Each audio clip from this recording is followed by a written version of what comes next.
السلام عليكم ورحمة الله وبركاته.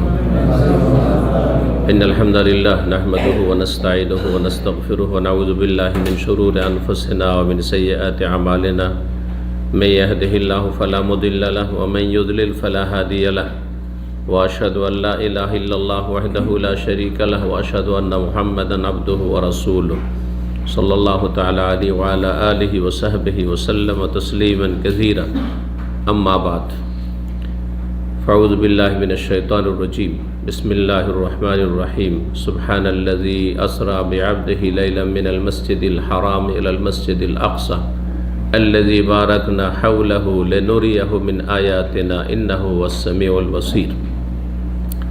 সম্মানিত ভাতৃমণ্ডলী, আল্লাহ রাব্বুল আলামিনের প্রশংসা এবং প্রিয় নবী সাল্লাল্লাহু আলাইহি ওয়াসাল্লামের ওপর সালাত ও সালামের পর আজ 27শে রবিউল আউয়াল 1445 হিজরি মোতাবেক 12 অক্টোবর 2023 আমাদের সাপ্তাহিক বিষয়ভিত্তিক আলোচনা।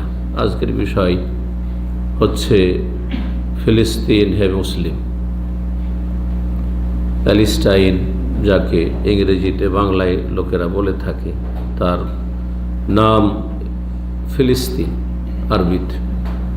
এই ফিলিস্তিন সম্পর্কে আর বিশেষ করে ফিলিস্তিনে যে আল্লাহ রাব্বুল আলামিনের মোবারক মসজিদ রয়েছে, 3টি মসজিদের অন্যতম একটি গুরুত্বপূর্ণ মসজিদ, তা হচ্ছে আল মসজিদুল আকসা বা বাইতুল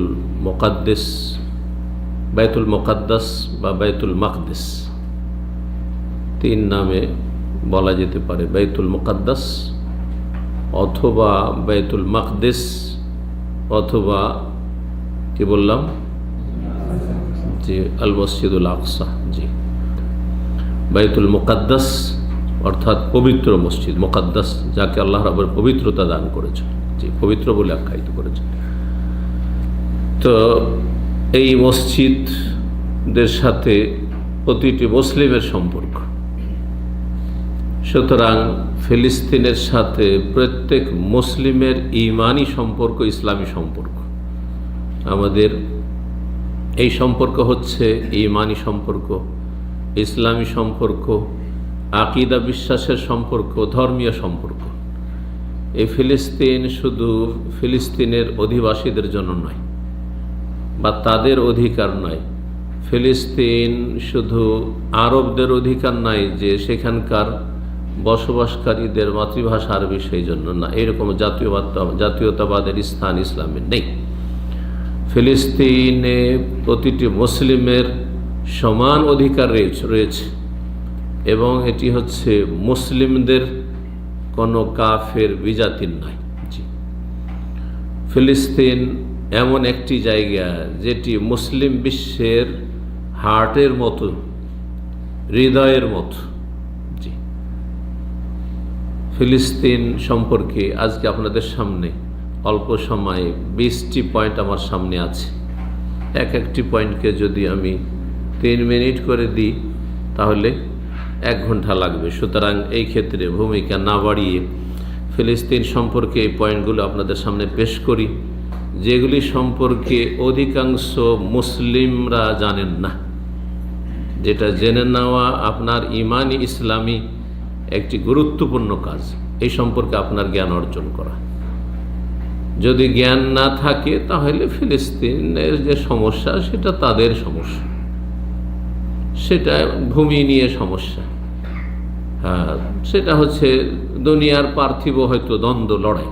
জি, যেমন অনেকে মনে করে থাকে, যদি আমাদের বড়রাই না জানে সে সম্পর্কে তাহলে আমাদের কচিকাচা, আমাদের আগামী প্রজন্ম ছেলেমেয়েরা কী বা জানবে।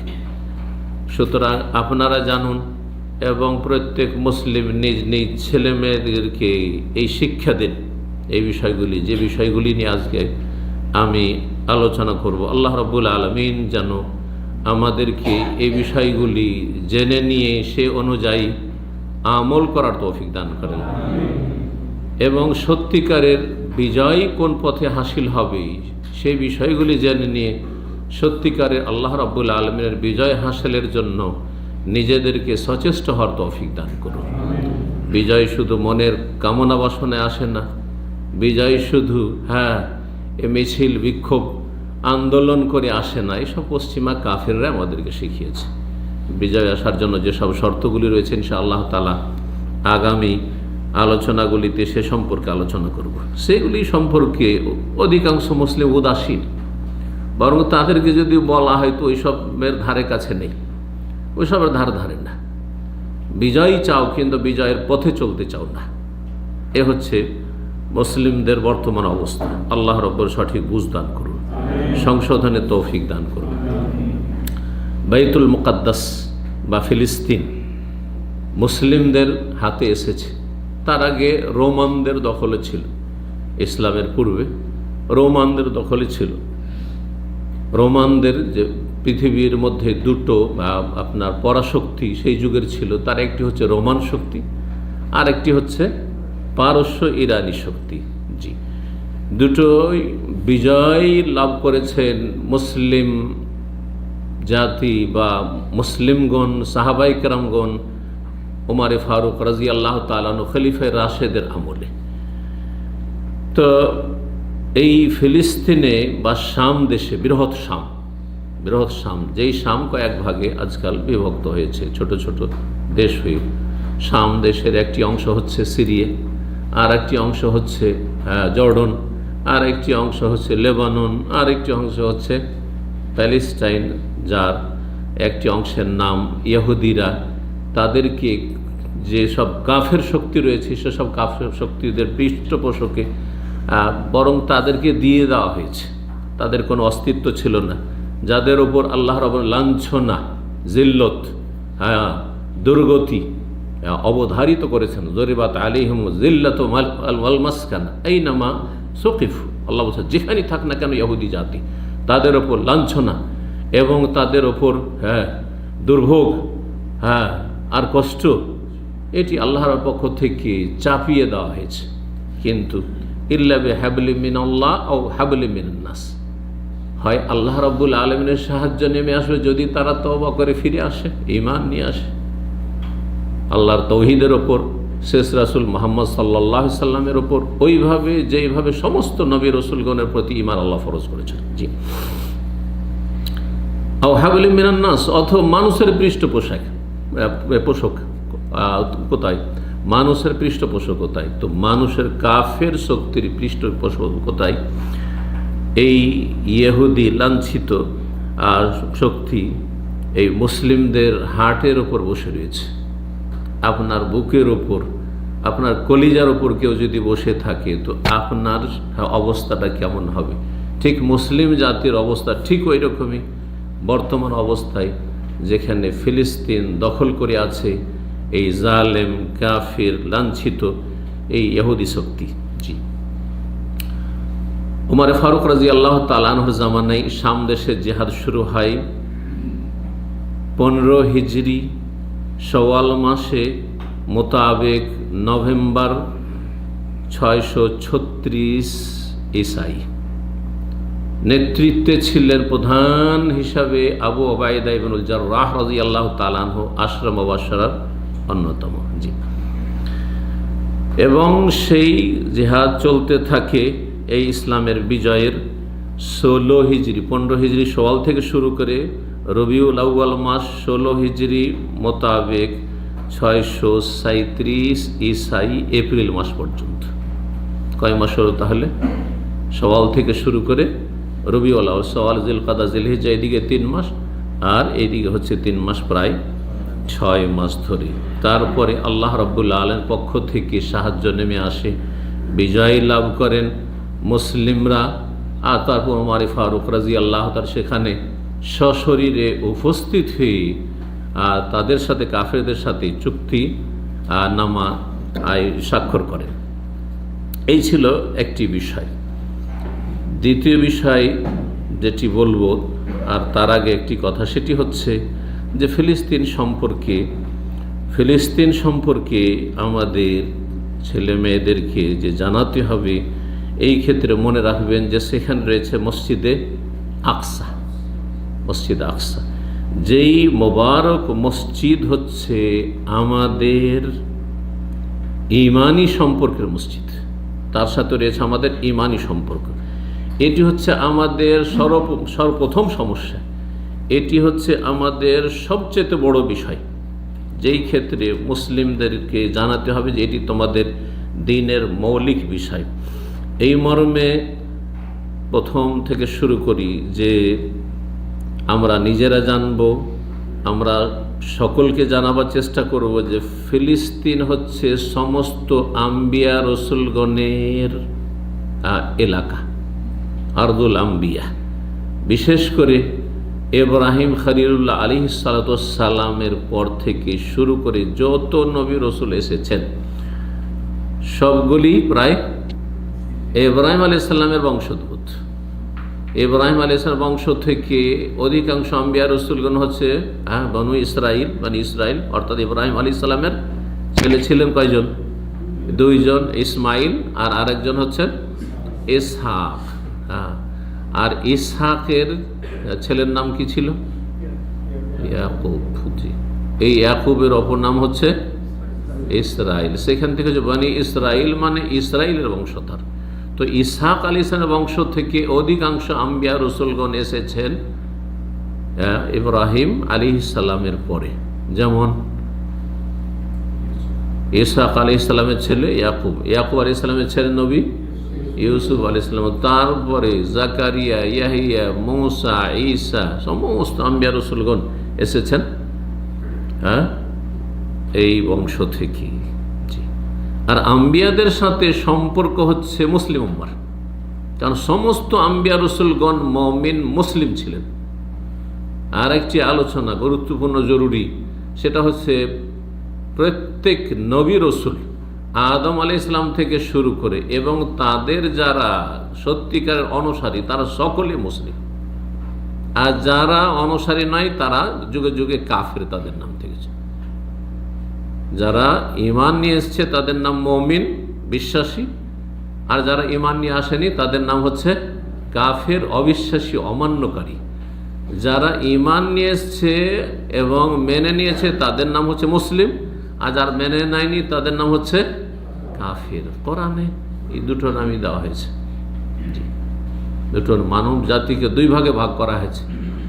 ঈমান নিয়ে এসে থাকে তো তাদের নাম হচ্ছে মুমিন মুসলিম, আর ঈমান যদি না নিয়ে এসে থাকে তাদের নাম হচ্ছে কাফের। অমুসলিম আজকাল বলা হচ্ছে নরম করে। আজকাল অধিকাংশ মানুষ কাফের বলতে চায় না, মনে করে কাফের বলে একটা গাল হয়ে গেল, এটা কোরআনের ভাষা কাফের বলা। অমুসলিম বলাটা হচ্ছে তাদের সাথে কিছু ছাড় দেওয়া, যা আল্লাহ ছাড় দেননি, রাসূলুল্লাহ সাল্লাল্লাহু আলাইহি ওয়াসাল্লাম ছাড় দেননি। কোরআনে কারিমে কোনো জায়গায় পাবেন না যে মুসলিম আর নন মুসলিম বলা হয়েছে। ভালো করে শুনে রাখেনি কথাটি। এই জন্য আজকালকার নতুন এটি পরিভাষা হচ্ছে অমুসলিম। কাফের, মুসলিম, বিশ্বাসী, অবিশ্বাসী, কাফের, কোনো গাল। আপনি বিশ্বাস করেন মুমিন মুসলিম, আত্মসমর্পণ করেন, আল্লাহর সামনে আত্মসমর্পণ করলেন, আমার রব যিনি, মুসলিম। আপনি বিশ্বাস করেন আপনি মুমিন, অবিশ্বাসী আপনি কাফের, অমান্যকারী, অমান্য করছেন আমি মানি না, কাফের। কাফের মানে অমান্যকারী, কোনো গাল নাই। ঠিক। ফিলিস্তিন হচ্ছে সমস্ত আম্বিয়া রসুলগণের দেশ। ইব্রাহিম আলাইহিস সালামের আসল বাড়ি ছিল কোথায়? ইরাকে। ইরাকে যখন বাবা সবচেয়ে বড় দুশ্মন, বংশের লোক দুশ্মন, মূর্তি পূজা করো না হলে বেঁচে থাকার অধিকার নাই, সেখান থেকে হিজরত করে কোথায় গিয়েছিলেন? এই ফিলিস্তিনে গিয়েছিলেন।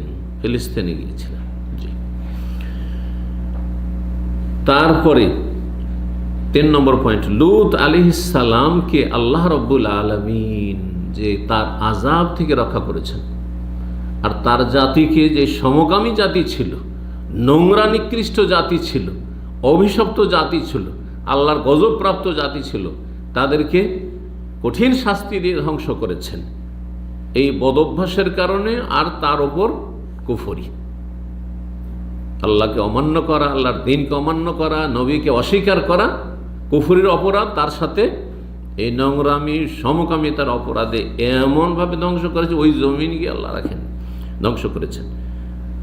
আল্লাহ বলছেন যে লূত আলাইহিস সালামকে আমি কি করব, পরিত্রাণ দেব, এবং তার পরিবারে যারা ঈমানদার, তার মেয়েরা ঈমানদার ছিলেন, স্ত্রী কাফেরা ছিলেন, সেজন্য তার স্ত্রীকে কানাত মিনাল গাবিরিন, সেও ধ্বংসপ্রাপ্তদের অন্তর্ভুক্ত, তাকেও আল্লাহ ধ্বংস করেছেন। জি, আল্লাহর আযাব গজব অপরাধীকে ছাড়বেন না, সে অপরাধী যেখানকারই হোক না কেন, যে কোনো সম্ভ্রান্ত পরিবারের হোক না কেন, নবী রাসূলের পরিবারের হোক না কেন, স্পষ্ট প্রমাণ করে লূত আলাইহিস সালামের এই কাহিনী। লূত আলাইহিস সালাম সম্পর্কে আল্লাহ বলেছেন সূরা আম্বিয়ার ৮ নম্বর ৭১-এ যে ওয়ানাজ্জাইনাহু ওয়া লূতান, ইব্রাহিম আলাইহিস সালামকে এবং লূত আলাইহিস সালামকে যে আমি জালেম কাফেরদের থেকে মুক্ত করেছিলাম, নাজাত দিয়েছিলাম, এবং লূত আলাইহিস সালামকে যে আযাব গজব নাযিল হয়ে সেই এলাকায়, সাদ্দুম এলাকায়, তার জাতির এলাকায় সে আযাব থেকে রক্ষা করেছিলাম, কোথায় তাকে পৌঁছে দিয়ে এলাল আরদিল্লাতি বারাকনা ফিহা, সেই ভূমিতে তাকে পৌঁছে দিয়ে বা হিজরত করার নির্দেশ দিয়ে যাতে আমি বরকত নিহিত রেখেছি, বরকত রেখেছি। সেটি ছিল ফিলিস্তিন। জি, ৪ নম্বর বিষয় হচ্ছে দাউদ আলাইহিস সালাম। জি, দাউদ আলাইহিস সালাম, তার দেশ ছিল ফিলিস্তিন। জি, এবং তিনি তার মেহরাব যেখানে বিশেষ ইবাদত বন্দী করতেন সেটি ছিল ফিলিস্তিনে। ৫ নম্বর বিষয় সুলাইমান আলাইহিস সালাম, যে সেই যুগের পৃথিবীর রাজত্ব মালিক ছিলেন তিনি, এবং শুধু মানুষের উপর তার রাজত্ব ছিল না, তার রাজত্ব ছিল পশু পাখির ওপর, এবং জিনরা তার অধীনস্থ ছিল। তার রাজধানী ছিল ফিলিস্তিন। তিনি রাজত্ব করেছেন পৃথিবীর কোত্থেকে? ফিলিস্তিন থেকে। জি, এবং এই সুলাইমান আলাইহিস সালাম সম্পর্কে সূরা নামলে যে কাহিনী বর্ণনা করা হয়েছে তাতে রয়েছে হুদহুদের কাহিনী, আর রয়েছে তাতে সেই পিপিলিকার কাহিনী। জি, একবার সুলাইমান আলাইহিস সালাম যাচ্ছেন, তার সেনাবাহিনী সবকে সাথী সঙ্গীদেরকে নিয়ে, আর সামনে রয়েছে পিপিলিকার বাসা, পিপিলিকার বাসা। তখন একটি পিপিলিকা কথা বলছে, আমাদের সামনে পিপিলিকা কথা বলছে, সতর্ক করছে জাতিকে, আমরা তো জানতে পারবো না যে কি করছে না করছে, কিন্তু সুলাইমান আলাইহিস সালাম ভাষা বুঝতেন। জি, এই পিপিলিকা কি বলছে? ইয়া আইয়ুহান নামলু, হে পিপিলিকার দল। একটি কালাত নামলাতুন, একটি পিঁপড়া বলছে, একটি পিপিলিকা বলছে ইয়া আইয়ুহান নামল, হে পিপিলিকার দল, উদখুলু মাসাকিনাকুম, তোমাদের গর্তে বাসায় ঢুকে পড়ো। মাসাকিনাকুম আপনারা বলছেন সাকান, আজকাল বাসাকে বলা হচ্ছে। লা ইয়াহতিমান্নাকুম সুলাইমান ওয়া জুনুদুহুম লা ইয়াশউরুন, সুলাইমান এবং তার সেনাবাহিনী তোমাদেরকে না বুঝতে পারবে না যে এখানে পিপিলিকার বাসা আছে, এত ভিড় ভাড়ে যাচ্ছে, হাজার হাজার সেনাবাহিনী নিয়ে পায়ের তলায় তোমাদেরকে দলে দিয়ে শেষ করে দিবে, শেষ হয়ে যাবে তোমরা সব। এই এলাকা হচ্ছে ফিলিস্তিনে, আসকালান নামক একটি শহর রয়েছে তার পাশে, ফিলিস্তিনে এই জায়গা। এখানেই জাকারিয়া আলাইহিস সালামের মেহরাব, যে মেহরাবের কথা কোরআনে কারিমে রয়েছে, কুল্লামা দাখালা আলাইহা জাকারিয়াল মেহরাব ওয়াজাদা ইনদাহা রিজকা, যে জাকারিয়া আলাইহিস সালাম, জাকারিয়া আলাইহিস সালাম কি করছিলেন? তিনি মেহরাবে ইবাদতবন্দি করছিলেন। তারপরে মারিয়াম আলাইহিস সালামের কথা যে ঘটনা রয়েছে, তো জাকারিয়া আলাইহিস সালাম মেহরাবে ইবাদতবন্দি করতেন, আর সেখানে দোয়া করেছেন, নিঃসন্তান ছিলেন, সন্তান জন্য দোয়া করেছেন, সেই মেহরাবের কথা কোরআনে কারিমে রয়েছে। সূরা আলে ইমরান আয়াত নম্বর 37-এ রয়েছে। মূসা আলাইহিস সালাম, মূসা আলাইহিস সালাম তার জাতি বনি ইসরাইল। মূসা আলাইহিস সালাম তো মূলত ফিলিস্তিনের লোক, পূর্বপুরুষ ফিলিস্তিনের, কিন্তু তিনি কোথায় তার বাল্য জীবন, আর কোথা থেকে তিনি হিজরত করে চলে আসলেন ফেরাউনের ধ্বংসের পর? কোত্থেকে? মেসর থেকে। তো মেসরে কি করে মূসা আলাইহিস সালাম পৌঁছলেন? ফিলিস্তিন থেকে। ওই যে ইউসুফ আলাইহিস সালাম মেসরের রাজত্ব ক্ষমতা হাতে পেয়েছিলেন, ইউসুফ আলাইহিস সালাম চলে গেলেন, আর সেখানে সে বংশ বৃদ্ধি হইতে থাকে বনি ইসরাইলের। আর তারপরে মূসা আলাইহিস সালামের জামানা আসলো। জি, ফেরাউনকে কোনো কোনো জ্যোতিষী বলল যে তোমার রাজত্বের পতন ঘটবে এই বনি ইসরায়েলদের একটি বালকের মাধ্যমে। সেই জন্য কত হাজার হাজার ছেলে সন্তানকে হত্যা করেছিল ফেরাউন। শেষ পর্যন্ত ফেরাউন ধ্বংস হইল। মূসা আলাইহিস সালাম সেখান থেকে বেরিয়ে আসলেন, আর তারপরে জাতিকে বললেন যে চলো, তোমরা তো আমার প্রতি ঈমান নিয়ে এসছো, নিজের বংশের লোকেরা, চলো তোমরা একটু হিম্মত করো, আমাদের পূর্বপুরুষের যে মোবারক ভূমি, বরকতপূর্ণ ভূমি রয়েছে, সেই ভূমিতে আমাদেরকে যেতে হবে, সেখানে গিয়ে আমাদেরকে বসবাস শুরু করতে হবে। কিন্তু সেখানে একটি জালেম এবং জবরদস্ত একটি শক্তিশালী জাতি সেখানে রাজত্ব করছে, এদের বিরুদ্ধে কেমন করে লড়াই করবো, আমরা যেতে পারবো না। কাপুরুষ এই জাতি ইসরাইল, শুধু গাদ্দারি করেছে, খেয়ানত করেছে, নাফরমানি করতে থেকেছে। মাত্র 40 দিনের জন্য গেছেন, মূসা আলাইহিস সালাম তাওরাত নিতে, এরা বাছরের পূজা শুরু করে দিয়েছে। তো নবী মূসা আলাইহিস সালাম বেঁচে থাকতে যদি এরকম অবস্থা হয়, আর মূসা আলাইহিস সালামের জীবদ্দশা, মূসা বলছেন চলো, আল্লাহ সাহায্য নেমে আসবে, জিহাদে চলো, বলছেন না যেতে পারবো না। মূসা ইযহাব আনতা ওয়া রাব্বুকা ফাকাতিলা, তুমি যাও, তোমার আল্লাহ যাক। নাউযুবিল্লাহ। ইযহাব আনতা ওয়া রাব্বুকা, তুমি আর তোমার রব যাও, আর তার লড়াই করো, পিছনে আমরা দেখছি। যখন দেখবে যে দেখবো আমরা যে বিজয়ী হয়ে গেছো তুমি, আর সেখান থেকে তাদেরকে তাড়িয়ে দিতে পেরেছো, তখন আমরা ঢুকবো।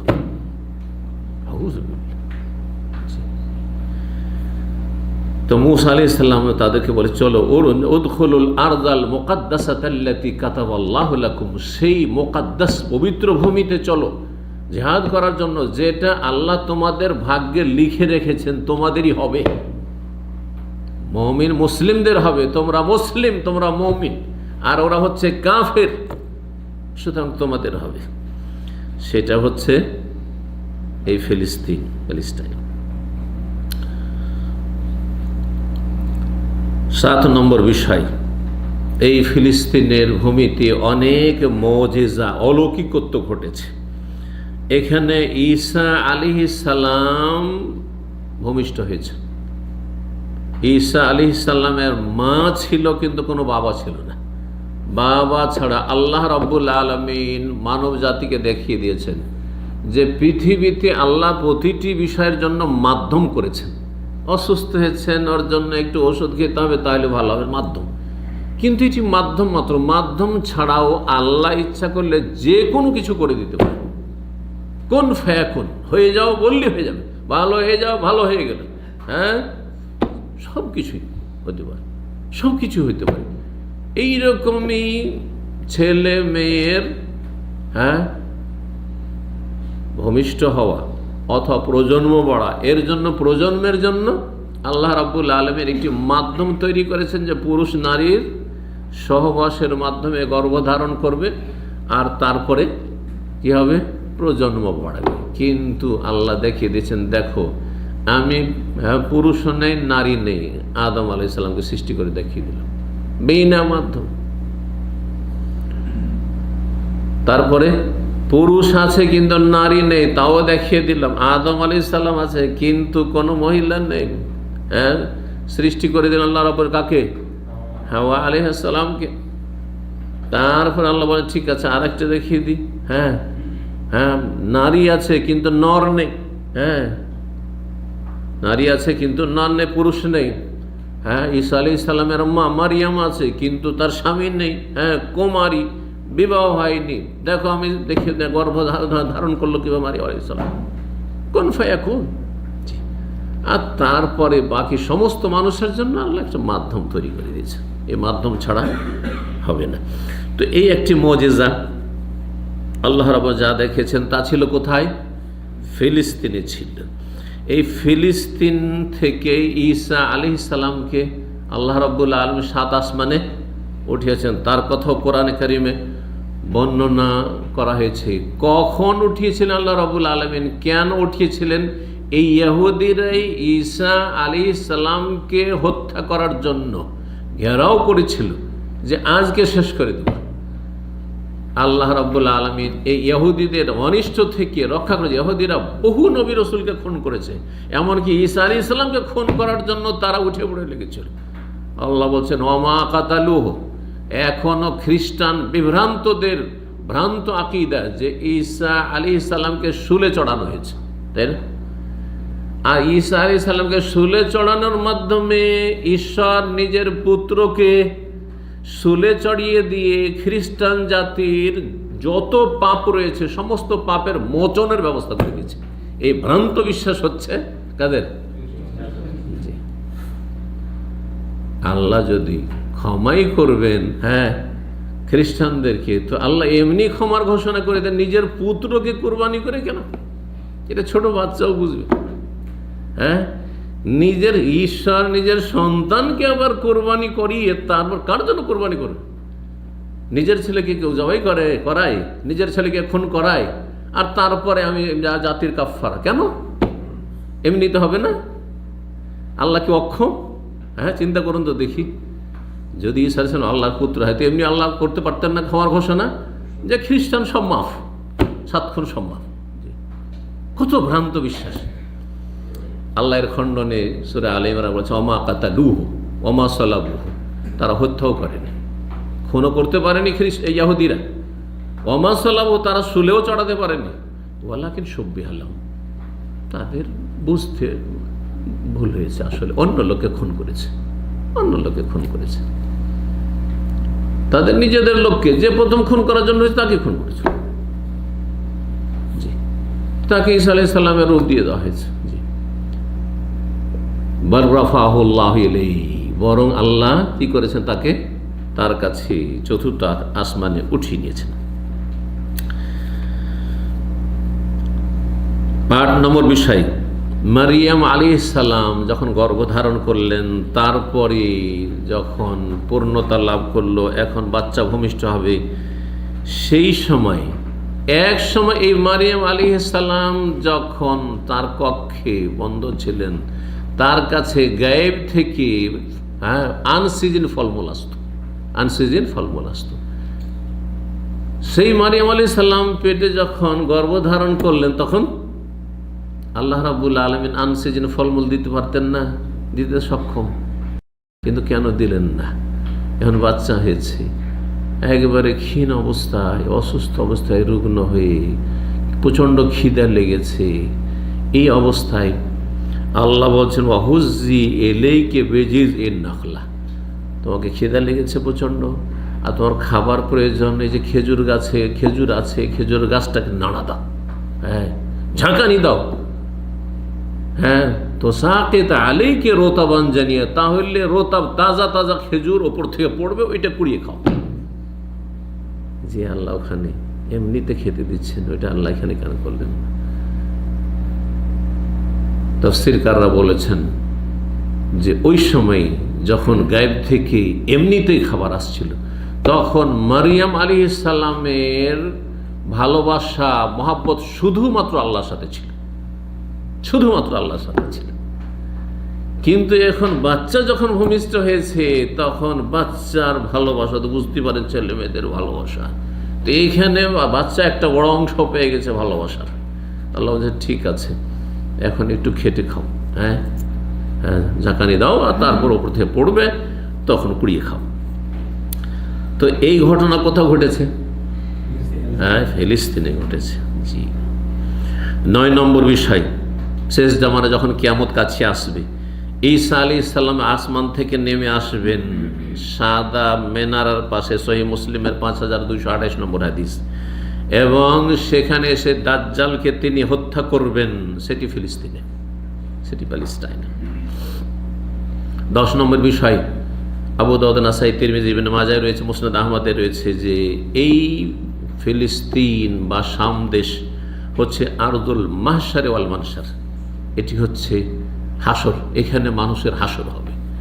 সেই হাসর নিয়ে ওলামাদের ইখতিলাফ রয়েছে, সেটা পৃথিবীর পার্থিব হাসর নাকি পরকালের আখিরাতের হাসর। গবেষকরা বলেছেন এটা পৃথিবীর হাসর, দুনিয়া ধ্বংস হওয়ার আগে, যখন পৃথিবী ফিতনায় ভর্তি হয়ে যাবে, তখন পৃথিবীর মধ্যে ফিতনামুক্ত ভূমি শাম দেশ থেকে যাবে। নবী সাল্লাল্লাহু আলাইহি সাল্লাম ভবিষ্যৎবাণী করেছেন এবং নবী সাল্লাল্লাহু আলাইহি সাল্লাম সাহাবায়ে কেরামদের যারা উপদেশ চেয়েছেন যে কোন জায়গায় আমরা গিয়ে আশ্রয় নেব, বলেছেন আলাইকুম বিআরদিশ শাম, শাম দেশে তোমরা আশ্রয় নিও। তো এই শাম দেশ ফিলিস্তিন। জি, 11 নম্বর বিষয়, ইয়াজুজ মাজুজ শেষ জামানে যখন বড় কিয়ামতের যে একটি লক্ষণ, তারা যখন সারা পৃথিবীতে বিপর্যয় সৃষ্টি করবে, বিশৃঙ্খল অশান্তি সৃষ্টি করবে, ফিতনা ফাসাদ সৃষ্টি করবে, তাদেরকেও ধ্বংস করা হবে এই ফিলিস্তিনে। এখানে এছাড়াও বহু ঘটনা ঘটেছে, তার মধ্যে তালুত জালুতের যে লড়াই যুদ্ধের ঘটনা সূরা বাকারা রয়েছে, তাও ফিলিস্তিনে হয়েছে। এই বিষয়গুলি আমাদের নিজেদের জানতে হবে এবং মুসলিম ভাই বোনদেরকে, নিজের ছেলেমেয়েরা রয়েছে তাদেরকেও জানাতে হবে এই বিষয়গুলি সম্পর্কে। আল্লাহ রাব্বুল আমাদেরকে সজাগ হওয়ার জন্য তৌফিক দান করেন। কয়টি বিষয় নিয়ে আলোচনা করলাম? 10টি, 11টি হয়েছে মনে হয় না? 11 হয়েছে। 12 নম্বর বিষয়, ফিলিস্তিন আর ফিলিস্তিনের বিশেষ করে মসজিদে আকসা, এটি হচ্ছে আমাদের প্রথম কিবলা। প্রিয় নবী সাল্লাল্লাহু আলাইহি সাল্লাম যখন মদিনায় হিজরত করে আসলেন, আসার পরে 16 থেকে 17 মাস হাদিসে রয়েছে, অর্থাৎ মাসে মাসে ধরলে 17 মাস, আর যদি দিন থেকে দিন পর্যন্ত ধরেন তাহলে 16 মাস। নবী সাল্লাল্লাহু আলাইহি ওয়াসাল্লাম হিজরত করে আসার পরে হুকুম হলো, হিজরতের আগে তাহলে কোন দিকে মুখ করে সালাত আদায় করতেন? হিজরতের আগে এমনভাবে সালাত আদায় করতেন যাতে আল্লাহর ঘর কাবাও সামনে থাকে আর মসজিদে আকসা বাইতুল মুকাদ্দাসও সামনে থাকে, এইভাবে। তাহলে কোন দিকে? হাজরে আসওয়াদ রুকনে ইয়ামানের দিকে কাতার লাগতো, ওই দিক থেকে কাবাকে সামনে করলে কাবাও সামনে থাকলো, আর এইদিকে উত্তর দিকে যেহেতু মসজিদে আকসা সেটাও সামনে থাকতো। আব্দুল্লাহ বিন আব্বাস রাদিয়াল্লাহু তাআলা আনহু এই ব্যাখ্যা করেছেন, এটি সবচাইতে সূক্ষ্ম এবং সহি। কিন্তু যখন মদিনা চলে আসলেন তো কাবা থেকে উত্তর দিকে চলে আসলেন।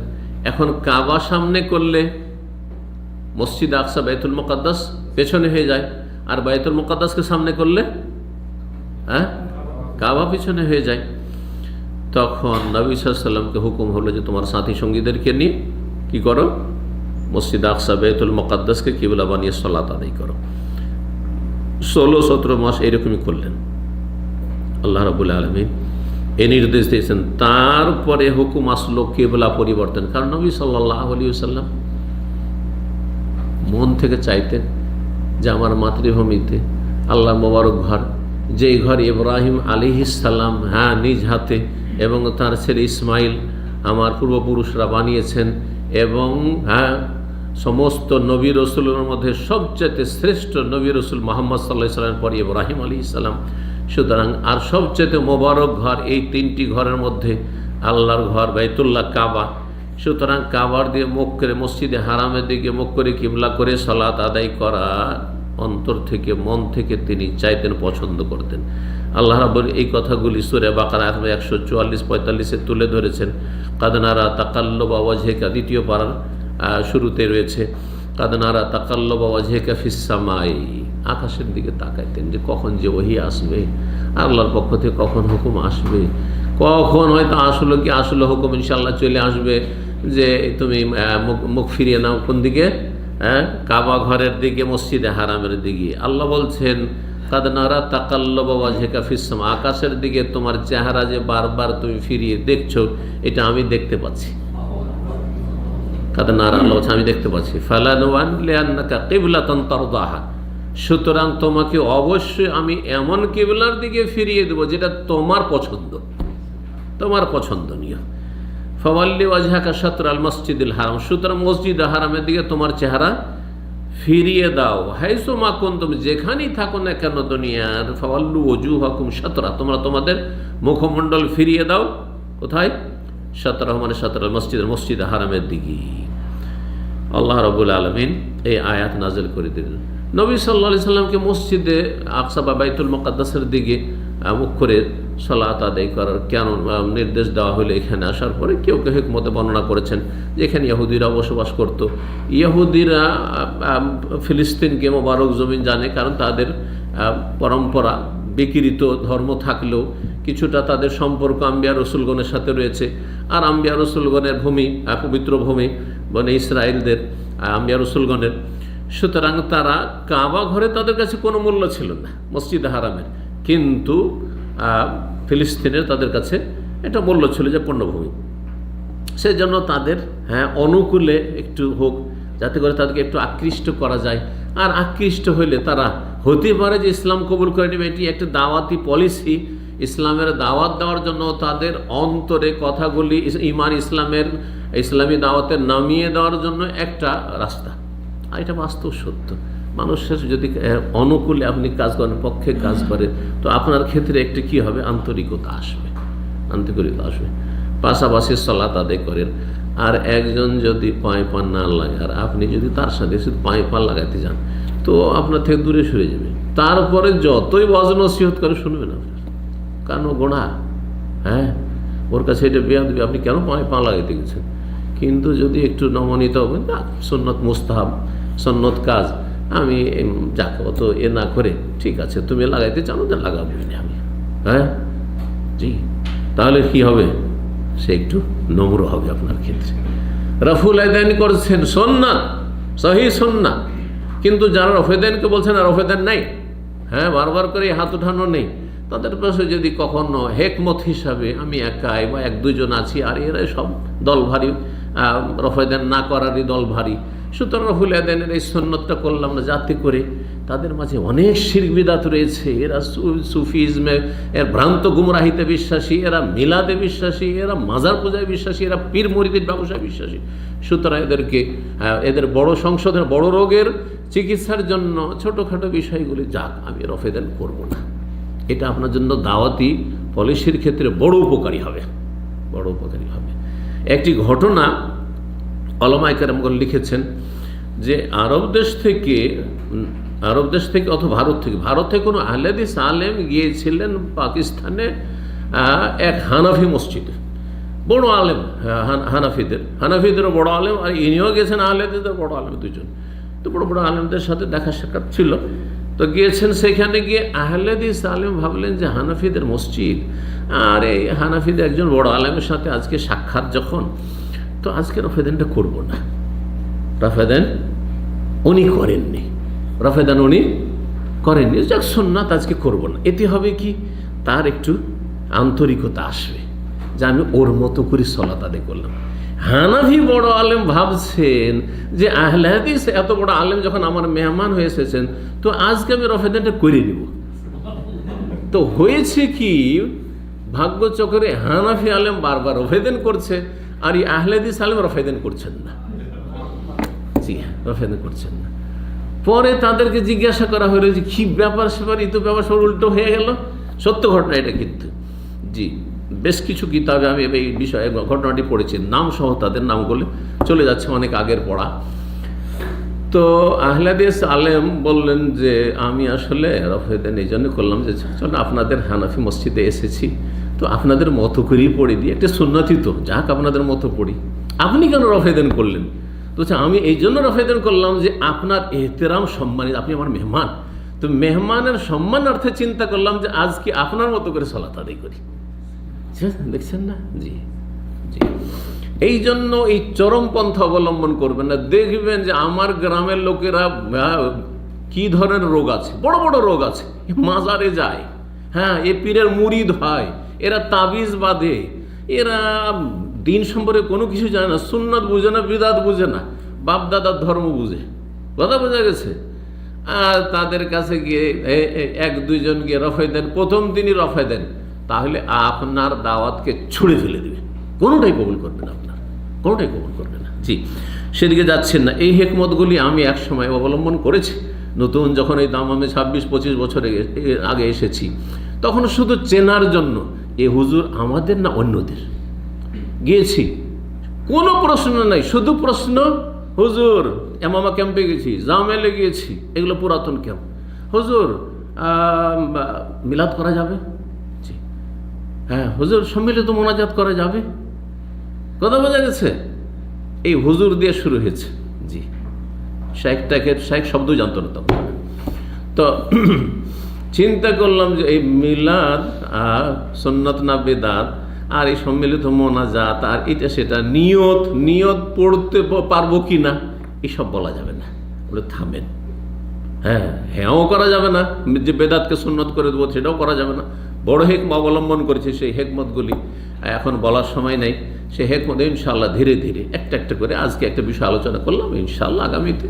তারপরে 2-4 সপ্তাহ যাওয়ার পরে তাদের অন্তরে আমার যখন একটু জায়গা হয়ে গেছে, এখন অসুবিধা নেই। আস্তে আস্তে আস্তে আস্তে মাছ শিকার করা, আস্তে আস্তে এটা বড় মাছ হলে টান দিতে আস্তে আস্তে, কিন্তু না রশি ছিঁড়ে নিয়ে যাবে। জি, আল্লাহ তৌফিক দান করেন। জি, কি বলছিলাম, কয় নম্বর বললাম? 12 নম্বর বিষয় বললাম যে কিবলা, আমাদের প্রথম কিবলা হচ্ছে এই মসজিদে আকসা। জি, 13 নম্বর হচ্ছে প্রিয় নবী সাল্লাল্লাহু আলাইহি সাল্লামের ইসরা এবং মেরাজ, নৈশ ভ্রমণ, রাতের সফর। জি, জমিনি সফর আর 7 আসমানের সফর হয়েছে মক্কাতুল মুকাররমা থেকে এই ফিলিস্তিনের মোবারক ভূমি পর্যন্ত, মসজিদ আকসা পর্যন্ত। এবং সেখানে সে মসজিদ আকসায় গিয়ে নবী সাল্লাল্লাহু আলাইহি সাল্লাম সমস্ত আম্বিয়া রাসূলকে আল্লাহ জমা করেছেন সেখানে। তার বিশেষ আল্লাহ রাব্বুল আলামিনের কুদরতে সমস্ত নবী রাসূলগণকে সেখানে একত্রিত করেছেন, তাদের ইমামতি করেছেন প্রিয় নবী সাল্লাল্লাহু আলাইহি। এর মাধ্যমে জানিয়ে দেওয়া হয়েছে যে পৃথিবীর ইমামত নেতৃত্ব শেষ নবী মুহাম্মদ সাল্লাল্লাহু আলাইহি সাল্লামকে দিয়ে দেওয়া হয়েছে এবং শেষ নবীর উম্মতকে দিয়ে দেওয়া হয়েছে। আগে যাদের কাছে ছিল তারা অযোগ্য হয়ে গেছে, শুধু তাদের কাছ থেকে নেতৃত্ব নিয়ে এই উম্মতে মুসলিমাকে দিয়ে দেওয়া হয়েছে। কিন্তু উম্মতে মুসলিমা তাদের ইসলাম থেকে দূরে সরে যাওয়ার জন্য আজকে কাফেরদের কাছে মার খাচ্ছে। জি, আল্লাহ রাব্বুল এই মর্মে সূরা ইসরা, সূরা বনী ইসরাঈলের প্রথম আয়াতে ইরশাদ করে, যেটি দিয়ে আলোচনা শুরু করে, সুবহানাল্লাযী আসরা বিআবদিহি, পবিত্র সেই সত্তা, তার তাসবিহ পাঠ করছি, পবিত্রতা ঘোষণা করছি, মহিমা ঘোষণা করছি। আল্লাযী আসরা বিআবদিহি, যিনি রাতারাতি কি করেছেন, নিয়ে গেছেন, সফর করিয়েছেন, ভ্রমণ করিয়েছেন তার বান্দাকে। কে বান্দা? মুহাম্মদ সাল্লাল্লাহু আলাইহি ওয়াসাল্লাম। কার বান্দা? আল্লাহর বান্দা। আল্লাহর বান্দা এই জন্য বলা হয়েছে যে কেউ না ভাবে যে 7 আসমান যেতে পেরেছেন তো তিনি রব না, তিনি রব না, রবের বান্দা। আল্লাহ ইচ্ছা করলে বলতেন সুবহানাল্লাযী আসরা বিরাসূলিহি বিনবিয়িহি, হ্যাঁ বলতে পারতেন, কিন্তু তা বলেননি আল্লাহ রাব্বুল আলামিন। এই তৌহিদের শিক্ষা দেওয়ার জন্য। হ্যাঁ, মানব জাতি আবেগী হয়ে শিরক করে ফেলে, কুফরি করে ফেলে, ঈমান নষ্ট করে ফেলে, যাতে করে এটা না হয়। 7 আকাশে গেলেও তিনি নিজের ক্ষমতায় যাননি। কার ক্ষমতায় গেছেন? মহান আর আল্লাহ রাব্বুল আলামিনের ইচ্ছাতে গেছেন, তার কুদরতে গেছেন, তিনি তাকে নিয়ে গেছেন। আসরা নিয়ে গেছেন, তিনি নিজে যাননি, রাতারাতি ভ্রমণ করিয়েছেন। আল্লাহ বলছেন তার বান্দাকে তিনি যতই বড় নবী রসুল হন না কেন, আল্লাহর গোলাম তিনি। তবে তিনি আল্লাহর গোলাম, আল্লাহর বিশিষ্ট গোলাম, সবচেয়ে শ্রেষ্ঠ গোলাম। জি, আপনিও কারো বাড়ির হাউস ড্রাইভার আর রাজার বাড়িরও হাউস ড্রাইভার, দুজনে পার্থক্য আছে না নেই? কত পার্থক্য আছে তো বুঝতে পারছেন যে রাজার গাড়ি চালায়, রাজ প্যালেসের গাড়ি চালায়, আর আপনি গরিবের ফুটপাতের গাড়ি চালাচ্ছেন। আপনি দুটোতে পার্থক্য রয়েছে। জি, কোথা থেকে? মিনাল মসজিদুল হারাম, আল্লাহ বলছেন মসজিদে হারাম থেকে রাতারাতি সফর করিয়েছেন। কোথা পর্যন্ত? ইলাল মসজিদুল আকসা, জমিনি সফর ছিল মসজিদে আকসা পর্যন্ত। আল্লাযী বারাকনা হাওলাহু, যার চারপাশে আমি বরকত নিহিত রেখেছি। লিনুরিয়াহু মিন আয়াতিনা, যাতে করে তাকে বহু আল্লাহর কুদরতের বিষয়, কুদরতের যে বহিঃপ্রকাশ, নিদর্শনাবলী, সেগুলি দেখাবার জন্য নিয়ে গেছি। জি, তো এই মেরাজ যে সফর হয়েছিল বাইতুল মুকাদ্দাস হয়ে বা ফিলিস্তিন হয়ে।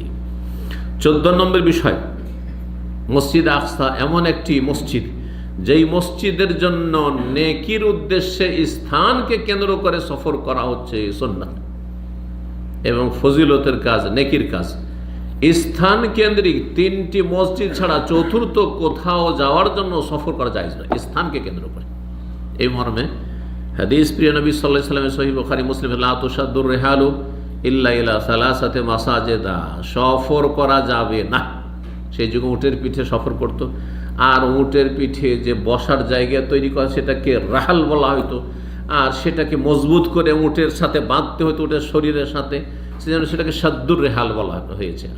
লা তুশাদ্দুর রেহালু, সফর করার উদ্দেশ্যে উটকে প্রস্তুত করা যাবে না স্থানকে কেন্দ্র করে। ইল্লা, স্থানকে কেন্দ্র করে কোথা থেকে ব্যাখ্যা নিয়ে আসলাম?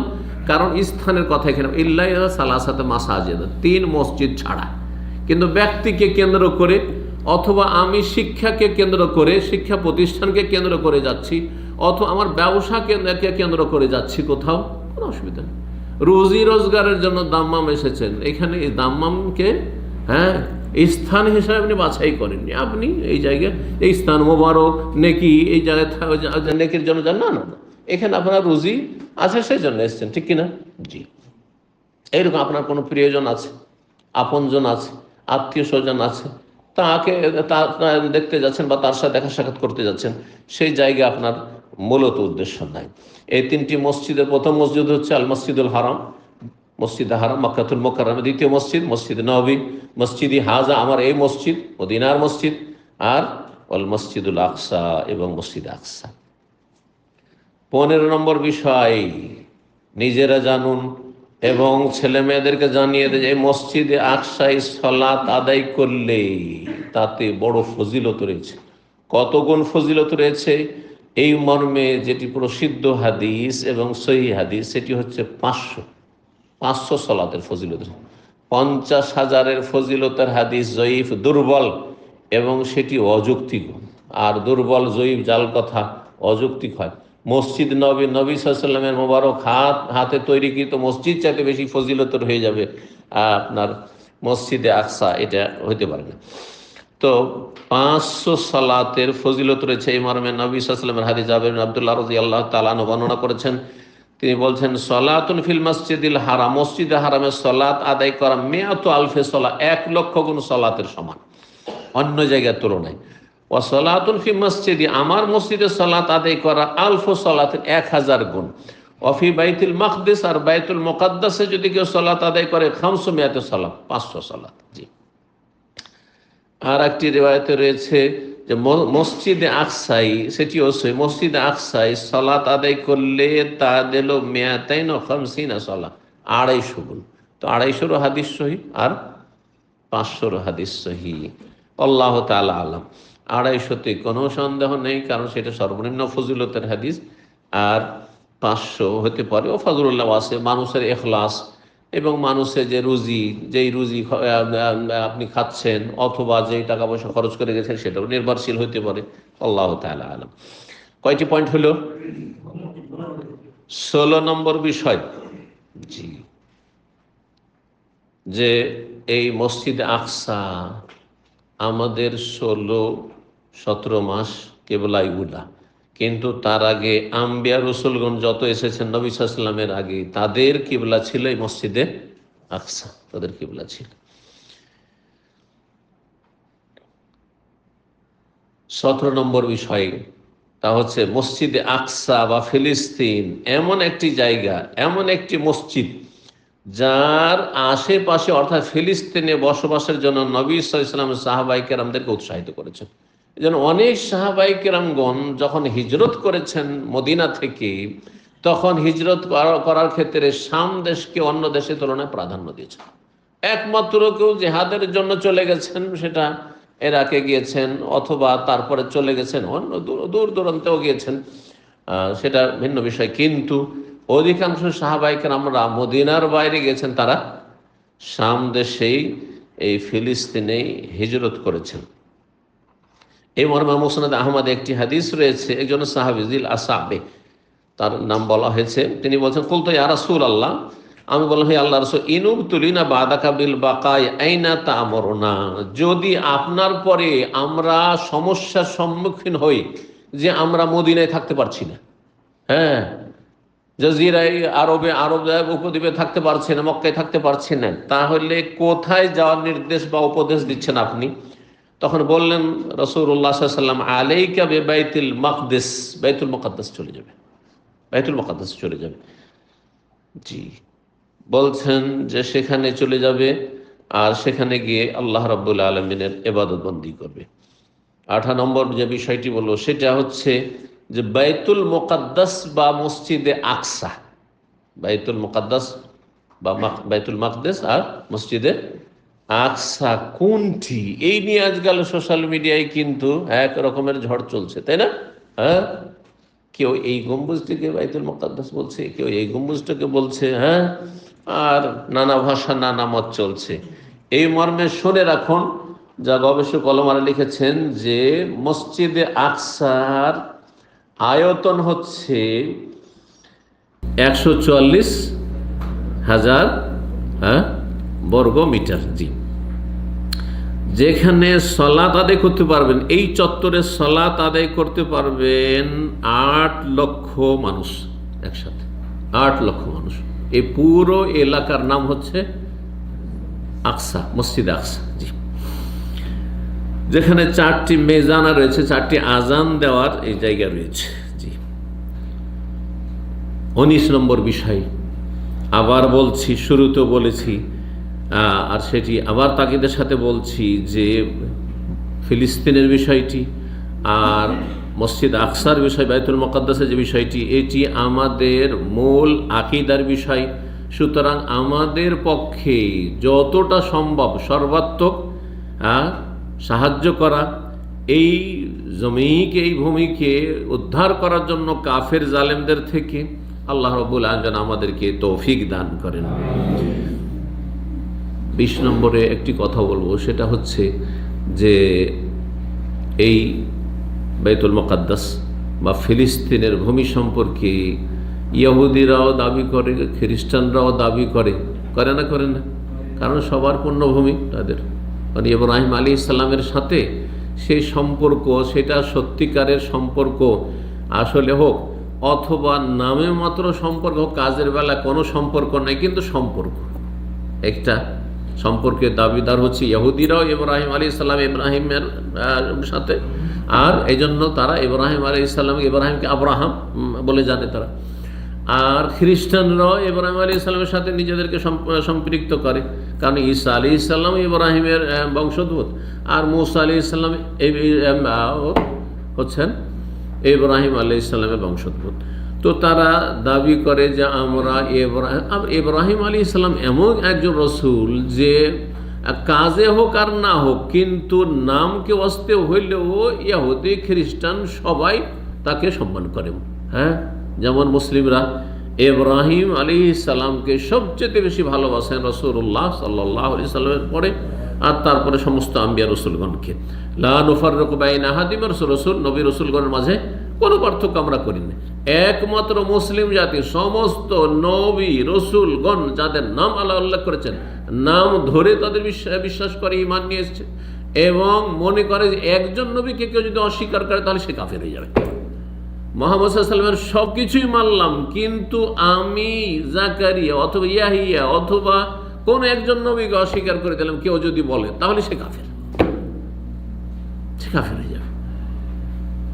পক্ষান্তরে দেখুন ইহুদিরাকে, তারা মুসা আলাইহিস সালামকে মানার দাবিদার, কাজে মানে না, মানার দাবিদার, কারণ তার ধর্ম বিকৃত, কিন্তু ঈসা আলাইহিস সালামকে যার সন্তান বলে। ঈসা আলাইহিস সালামকে তারাই খুন করতে সর্বাত্মক চেষ্টা করেছে, আল্লাহ যদি রাখেন তাকে খুন করে, এবং তাদের দাবি যে আমরা খুন করেছি। খ্রিস্টানরা মুসা আলাইহিস সালামের প্রতি বিশ্বাস রাখে, ঈসা আলাইহিস সালামের প্রতি বিশ্বাস রাখে, কিন্তু ঈসা আলাইহিস বিকৃত বিশ্বাস যে ঈসা আলাইহিস সালামকে আল্লাহর বান্দা থেকে আল্লাহর পুত্র বানিয়ে দিয়েছে। বাকি আসলে যখন মুহাম্মদ সাল্লাল্লাহু আলাইহি ওয়াসাল্লামের কথা, শেষ রাসূলের কথা বলছে, না না না না, ওকে মানে খ্রিস্টানরাও মানে না, যেমন ইহুদিরাও মানে না নবী সাল্লাল্লাহু আলাইহি সাল্লামকে, তেমনি খ্রিস্টানরা মানে না, বরং বলে যে তিনি হচ্ছেন আরবদের নবী, আমাদের না, আরবদের নবী তিনি, আমাদের জন্য নয়। অথচ আল্লাহ রাব্বুল আলামিন কোরআনে কারিমে বেশ কয়েকটি আয়াত স্পষ্ট করে দিয়েছেন, এবং তার আগে যদি বলে যে কোরআনের প্রতি আমরা বিশ্বাসী নই, তার আগে তাওরাত ইনজিলে যেসব বাশারাত রয়েছে, ভবিষ্যৎবাণী রয়েছে, সেগুলিতে স্পষ্ট করে দিয়েছেন আম্বিয়া রসুলগণ। মূসা আলাইহিস সালাম, ঈসা আলাইহিস সালাম, শুধু তাই না, যত নবী এসেছেন তার আগে সমস্ত নবী শেষ নবী মুহাম্মদ সাল্লাল্লাহু আলাইহি ওয়াসাল্লাম সম্পর্কে ভবিষ্যৎবাণী করেছেন। যেমন সূরা সাফে রয়েছে 28 পারায় আল্লাহ ইরশাদ করছেন, ঈসা আলাইহিস সালাম ওয়া মুবাশশিরাম বিরাসূলিন ইয়াতি মিন বাদি ইসমুহু মুহাম্মদ, যে আমার পরে একজন নবী আসবে, রসুল আসবেন, যার নাম হবে আহমদ। সুসংবাদ আর উদ্দেশ্য কি? সেই নবী রসুল যখন আসবেন তার প্রতি তোমরা ঈমান নিয়ে আসবে। কিন্তু খ্রিস্টানরা অস্বীকার করেছে, ইহুদিরা অস্বীকার করেছে। তার সাথে সাথে যে বিষয়টি 20 নম্বরে বলল, তাদের দাবি যে ইব্রাহিম আলাইহিস সালাম, ইহুদিরা বলে ইব্রাহিম ইহুদি ছিলেন, আর খ্রিস্টানরা বলে যে ইব্রাহিম আলাইহিস সালাম কি ছিলেন? ইহুদি ছিলেন না খ্রিস্টান ছিলেন। ইহুদিরা বলে যে ইব্রাহিম আলাইহিস সালাম ইহুদি ছিলেন, আর খ্রিস্টানরা বলে যে ইব্রাহিম আলাইহিস সালাম খ্রিস্টান ছিলেন। তাদের খণ্ডনে আল্লাহ একাধিক আয়াত নাযিল করেছেন। তার মধ্যে সূরা আলে ইমরানের আয়াত নম্বর 67 আল্লাহ ইরশাদ করেছেন, মা কানা ইব্রাহিম ইয়াহুদিয়া ওয়ালা নাসরানি। ইব্রাহিম আলাইহিস সালাম ইহুদিও ছিলেন না। হে ইহুদিরা, ইব্রাহিম আলাইহিস সালামের ইহুদি ধর্মের সাথে, ভ্রান্ত ধর্মের সাথে কোনো সম্পর্ক নেই। মা কানা, ছিলেন না তিনি। ওয়ালা নাসরানিয়ান, হে খ্রিস্টানরা, তিনি খ্রিস্টানও ছিলেন না। তাহলে ছিলেন কি? ওয়ালাকিন কান হানিফাম মুসলিমা, তিনি একনিষ্ঠ মুসলিম ছিলেন। নামকস্ত মুসলিম না, এই মাজারপন্থী বিদাতি মুসলিম ছিলেন না, এই মিলাদি মুসলিম ছিলেন না, বরং তিনি হানিফ, একনিষ্ঠ আল্লাহ অভিমুখী মুসলিম ছিলেন। নাম কি তার? মুসলিম। তিনি মুসলিম ছিলেন। ও সাম্মাকুমুল মুসলিমিন, ইব্রাহিম আলাইহিস সালাম তোমাদের নাম মুসলিম দিয়েছে, মিন কাবল, আগেও আর এখনো, অথবা আল্লাহ, সূরা হজের আয়াতের অর্থ আল্লাহ স্বয়ং এই নাম দিয়েছেন। সুতরাং যত মানুষ আদম সন্তানের আল্লাহর প্রতি ইমানদার হয়েছে, আম্বিয়া রসুলের প্রতি ইমানদার হয়েছে, তাদের নাম হচ্ছে মুসলিম। আর ইব্রাহিম আলাইহিস সালাম কি ছিলেন? মুসলিম ছিলেন। শুধু ইব্রাহিম আলাইহিস সালাম না, মূসা আলাইহিস সালাম মুসলিম ছিলেন, কোরআনে কারিমে আয়াত রয়েছে। সমস্ত নবী রসুলগণ মুসলিম ছিলেন, সুলাইমান আলাইহিস সালাম মুসলিম ছিলেন, সমস্ত নবী রসুল মুসলিম ছিলেন, এই মর্মে দলিল রয়েছে। আর একটি আয়াত, আয়াত নম্বর 65 আল্লাহ ইরশাদ করেছেন যে তোমরা কিভাবে, ইয়া আহলাল কিতাব, হে আহলে কিতাব ইহুদি খ্রিস্টান, লিমা তুহাজ্জুনা ফি ইব্রাহিম, ইব্রাহিমকে নিয়ে এত টানা পোড়া কেন, এত টানা হাসড়া কেন? যে ইহুদিরা ইহুদির দিকে টানছো যে ইব্রাহিম ইহুদি ছিলেন, আর খ্রিস্টানরা খ্রিস্টানদের টানছো যে খ্রিস্টান ছিলেন। লিমা তুহাজ্জুনা ফি ইব্রাহিম, ইব্রাহিমকে নিয়ে এত ঝগড়া তোমাদের, এত দ্বন্দ্ব কেন? ওমা উনজিলাতিত তাওরাত ওয়াল ইনজিল ইল্লা মিন বাদিহি, অথচ তাওরাত ইনজিল নাযিল হয়েছে ইব্রাহিম আলাইহিস সালাম দুনিয়া থেকে যাওয়ার কত পরে। আল্লাহ বলছেন তো তাওরাতই নাযিল হয়নি, ইনজিলই নাযিল হয়নি, তো তিনি ইহুদি খ্রিস্টান হইলেন কি করে? তারপরে মনে রাখবেন যে মূসা আলাইহিস সালাম তার জাতিকে ইহুদি নাম দেননি। আল্লাহ এই নাম না মূসাকে দিয়েছেন, না মূসার অনুসারীদেরকে দিয়েছেন, বরং তাদের নাম কি ছিল? আত্মসমর্পণকে মুমিনিন, মুসলিমিন ছিল। এইরকমই ঈসা আলাইহিস সালাম তার অনুসারীদেরকে খ্রিস্টান, নাসারা নাম দেননি, আল্লাহও দেননি। এই জন্য কোরআনে কারিমে রয়েছে যে তারা এই নামগুলি চয়ন করেছে। যেমন আজকাল মুসলিম বিভিন্ন ভ্রান্ত ফিরকা করে নিজের নিজের একটা করে লেবেল লাগিয়েছে। আমরা হচ্ছে আশআরি, তো আমরা হচ্ছি তোমার আপনার ওই চিশতিয়া তরিকার, আমরা সাবেরিয়া তরিকার, আমরা হচ্ছি কাদেরি তরিকার, আমরা হচ্ছে মোজাদ্দেদি তরিকা, আমরা হচ্ছি আপনার নকশবন্দি তরিকার, আছে না নেই? তো এইসব নামগুলি কি আল্লাহর দেওয়া? এগুলো তাদের মন গড়া। ঠিক ওই রকমই ইহুদি নাম এবং খ্রিস্টান নাম তাদের বাছাই করা, তাদের মন পছন্দ নাম, আল্লাহ প্রদত্ত না। আল্লাহ রাব্বুল সমস্ত মুমিন মুমিনাতের নাম প্রতিটি যুগে দিয়েছেন মুমিন এবং মুসলিম। যখন ইব্রাহিম আলাইহিস সালাম ইহুদি খ্রিস্টান ছিলেন না, আর ইব্রাহিম আলাইহিস সালামের ভূমি শুরু হচ্ছে সিলসিলায় আমার আলোচনায় যা বললাম, এই ফিলিস্তিন, সেখানে ইহুদিরও বা কোন হক রয়েছে, আর খ্রিস্টানদের বা কোন অধিকার রয়েছে? কোনো অধিকার নেই তাদের। সেখানে যদি অধিকার থাকে একমাত্র কার রয়েছে? মুসলিমদের রয়েছে। আল্লাহ রাব্বুল এই বিষয়গুলি বুঝার তৌফিক দান করেন।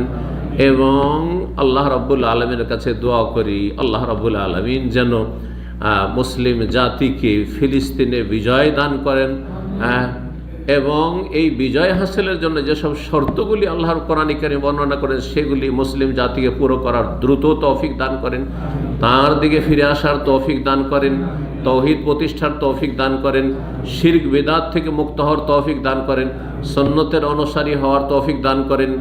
নামকে অস্তে মুসলিম বেনামাজি আর বেদিন যারা হয়ে রয়েছে, আল্লাহ থেকে গাফিল হয়ে রয়েছে, উদাসীন হয়েছে, তাদেরকে আল্লাহ হিদায়াত নসিব করেন, সংশোধন করার তৌফিক দান করেন।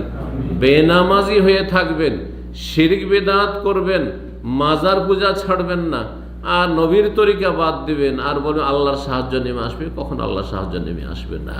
জি, আর জগা খিচড়ি হয়ে থাকবেন। আপনাদের মধ্যে শিয়াও রয়েছে যারা ইসলামের দোহাই দিচ্ছে, আপনাদের মধ্যে রয়েছে সুফিও রয়েছে যারা ইসলামের দোহাই দিচ্ছে, আর যারা বিজয়ী করছে। আপনার মধ্যে বেদিন রয়েছে, সারা রাত বিক্ষোভ করতে বলেন করবে, কিন্তু যদি ফজরটা পড়তে হবে না, ওইটা হবে না, ওইটা সম্ভব না। ফজর পড়া সম্ভব, মসজিদে যাওয়া সম্ভব, মসজিদে যাওয়া তো অভ্যস্ত না। এ হচ্ছে মুসলিম জাতির অবস্থা। কোথা থেকে সাহায্য নেমে আসবে?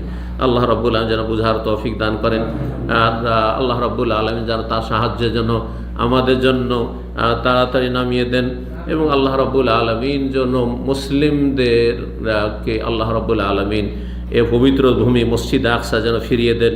মসজিদ আকসা আমাদেরকে সালাত আদায় যেন নসিব করেন, এবং আল্লাহ রাব্বুল আলামিন যেন কাফের জালেমদেরকে লাঞ্ছিত করেন, নির্মূল করেন, ধ্বংস করেন।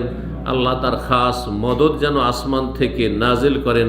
ও সাল্লাল্লাহু সাল্লাম আলা নবিয়িনা মুহাম্মদ ওয়া আলা আলিহি ওয়া সাহবিহি আজমাইন।